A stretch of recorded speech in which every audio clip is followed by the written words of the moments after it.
Gördüyünüz kimi güllərin hamısını töküb yerə, qurudub, xəstəlik yayıb.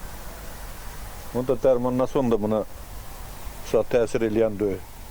Güldən töküləndən sonra bu dərmanla alsan ki, bu da yağış bunun hamısını qurudub, təklik üstündə var. Əli vursan güllər hamısı tökülür yerə.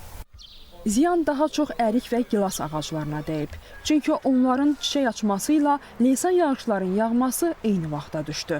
Budaqlardakı çiçəkləri ya yağış yerə tökdü, ya da külək qurutdu. Ona görə də İmişlidəki meyvə bağlarında da ərik və gilas ötən illərdəki qədər olmayacaq.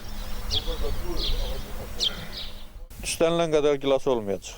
Keçən il bu ağacdan 15-18 kilo gilas yığılır. İndi bax görürsən, yoxdur. 5 kilo, 6 kilo həmin olar. Bu hamısı yağışın fəsadlarıdır. İntensiv yağışlardan sonra bağlarda zərərvericilər və xəstəliklər də artıb. Mütəxəssislər deyir ki, xüsusilə ağacın dibinin nəmli qalması bu prosesi sürətləndirib.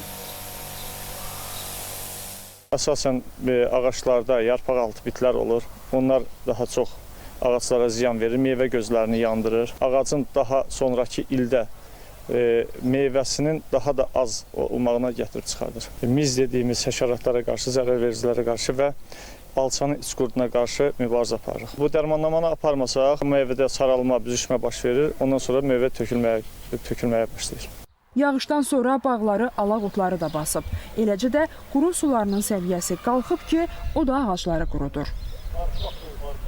Qurun sularının yüksələn yerlərdə məsləhət görünür ki, qıraqdan bağın ətrafında drenaj quyuları qazılsın, qurun suları ora axsın. Bu sistemi qurduqdan sonra daha yaxşı effekt ala bilirik biz. Xəstəlik və zərərvericilərin qarşısını almaq üçün hazırda meyvə ağacları dərmanlanır. Bununla ziyanı nisbətən azaltmaq olar. Amma tam aradan qaldırmaq mümkün deyil. Elnur Ələkbərov, Mirələkbər Hüseynov, Şahnun Qasımova, ASTV Xəbər.